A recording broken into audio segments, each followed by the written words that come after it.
Hey guys, Jason the X for SCNS Live, and I am back with another figure review, and this time I'm reviewing the Mortal Kombat 11 Spawn figure from McFarlane Toys, and man, look, it's been a pain to find this figure.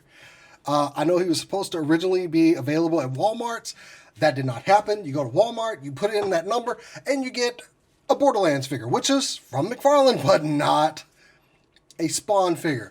Ended up getting this guy from GameStop, which was also a problem getting it from GameStop. It took they had it in stock and then it took a couple weeks for it to ship. But finally, in my hand, I was actually losing interest in this. Nate and I were going pretty mad over it. Just like, geez, when are we going to get this figure? And I got to tell you, after finally getting it in hand, this is a really good Spawn figure. So anyway, going to take a look at that in just a second. Here is the box that he comes in. Look, you got the Mortal Kombat symbol up there. You got the McFarlane Toys. Nice green background. In the background, that's where I tore off the disc.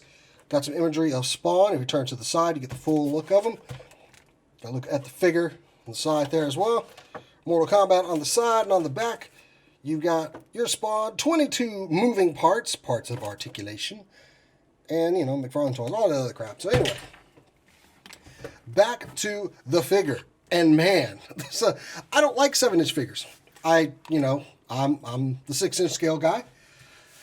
And this is an excellent figure. Of course, I am in on the McFarlane Kickstarter. That is without a doubt. I'm in for the highest level on that one. All 3 figs, and I can't wait to get it. Very successful Kickstarter. But would you look at this guy here? Now, he does have like this muscled texture all over him, which I'm okay with.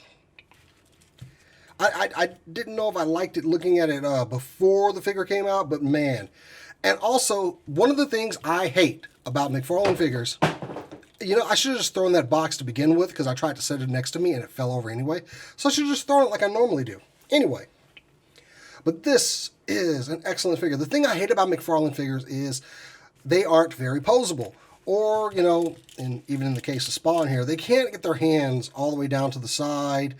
And, you know, I had that with my Doom guy. I really like Doom, so I got the Doom guy. But this fixes all of that. I really like how this figure looks. Getting in close on the head sculpt here. Bring my camera up a little bit. So you can see all this detail.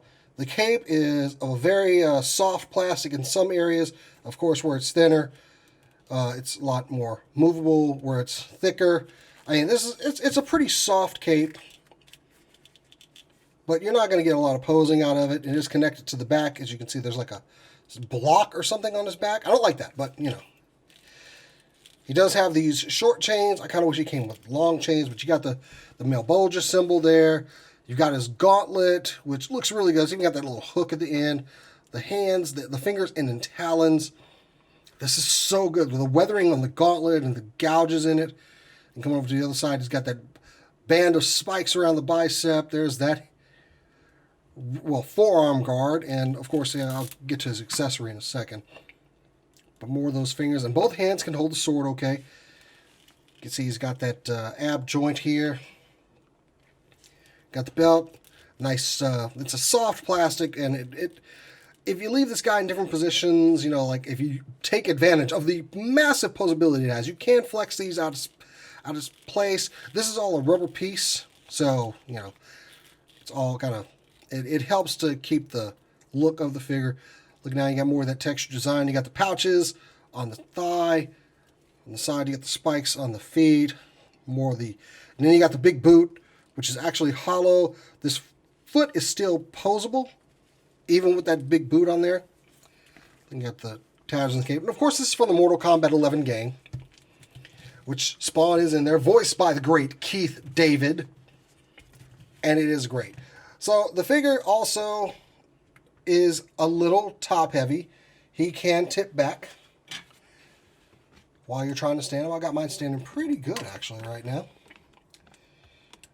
But to help with that, back my camera up with, he has a little stand. It has Mortal Kombat on there, and it's got a little peg, and you can fit it into his foot. But honestly, I'm not using that.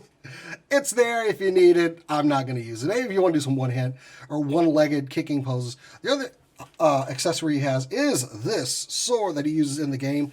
I kind of wish he came with an axe, because you always see Spawn, he's wielding an axe. I mean, yeah, he has a sword time to time, but the sword's very nicely detailed. You got the Spawn symbol down there. You got that texture, that looks kind of, modeled and almost, within Mummy, juicy. Got nice jagged edges on the sword, like it was just like chipped out of metal. Got some paint and a nice little spike tip on there with a little dot of darker plastic. This thing is great. It's perfect for him, I think. And like I said, you saw him earlier. It was in that hand. You can just easily fit it in any one of the hands. I like it in this one. But taking it out, the thing about this figure, and like I said, the thing that makes me come back to a Spawn figure in the McFarlane line is the posability. And it is fan-freaking-tastic. Starting at the feet, you've got over here you can see a little bit better. You got a little ball joint here, or rocker joint, and it's got the peg in the ankle going up. So you can go this way, any way you need to go. And the peg is in the foot, so you can get some tiltage. Come on, tilt for me. So you can get some tilt. There we go. And it's the same thing with the other side. You got a ball joint that goes with a peg going up into this, well, you can't see, it's rather dark. Rather dark. So, okay, there we go. You can see it's just a flat area in there, but still, you can get some tiltage out of that. And it'll spin at both sides of that ball joint. The legs, beautifully double jointed, can go all the way back. The only thing that's stopping is that spike, which is now giving him tetanus in the back of the leg. Put my camera forward a little bit. Other side, you get a little bit more. The only thing that stops it really is the pouches there. He does have a thigh swivel that's inside, so you can twist this, but you're not going to get a lot of range on the thigh swivel. No calf cut. And he spreads almost full Van Damnation, almost. But, oh, wait, no. Is he flat? Yes, full Van Damnation. And, yeah, I never thought I'd see that on a McFarlane figure. So you got a ball joint at the lower part of the torso, which can get you some pretty good articulation there.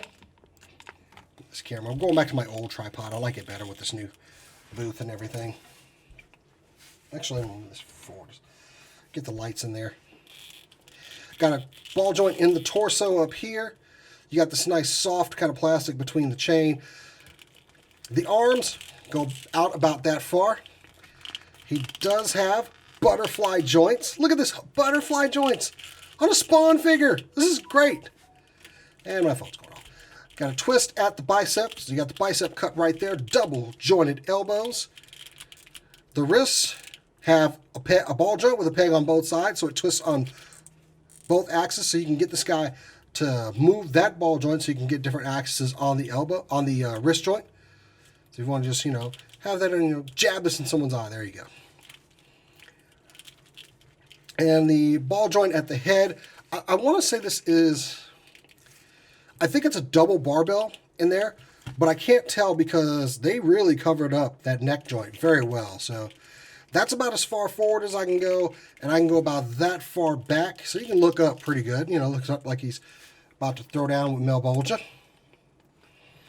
So articulation on this guy. This is my jam. I love that I have a fully articulated Spawn figure, and it was really a selling point. Well, honestly, I was going to get in on the McFarlane Kickstarter anyway. It was a selling point to my buddy Nate.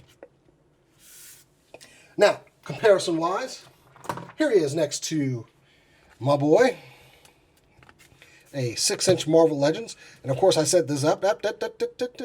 You stay there. A 6-inch scale Marvel Legends figure. So, not quite in scale with your 6-inch line. So, yeah, he's got like a full... Actually, I think he's a little bit taller than 7 inches. I need to start using a tape measure. But anyway. We'll go ahead and get that sword back in this hand. So, overall, if you can get this guy, get him. He is absolutely great. Supposedly, there is a variant that's coming out that has an axe instead of a sword, or, oh no, it's got a mace instead of a sword, which I'm probably, after I see it, I might end up getting it. But otherwise, this Todd McFarlane Spawn figure is a must-have. Probably very close to getting on my list of top 10 for the year. It's a great figure, great articulation, and it feels good to play with. I'm saying nice things about you here, and you fall over. Why?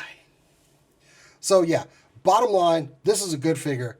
I think if you're a Spawn fan, if you're a Mortal Kombat fan, if you're a fan of 7-inch figures, this guy needs to go on your shelf. It's a great fig, and I can't wait for the Kickstarter, because if this is the quality that they're producing for the Spawn figures with this articulation system, I'm in. Anyway, guys, I'm Jason the X. Make sure you like this video, subscribe, and until next time, I will catch you later.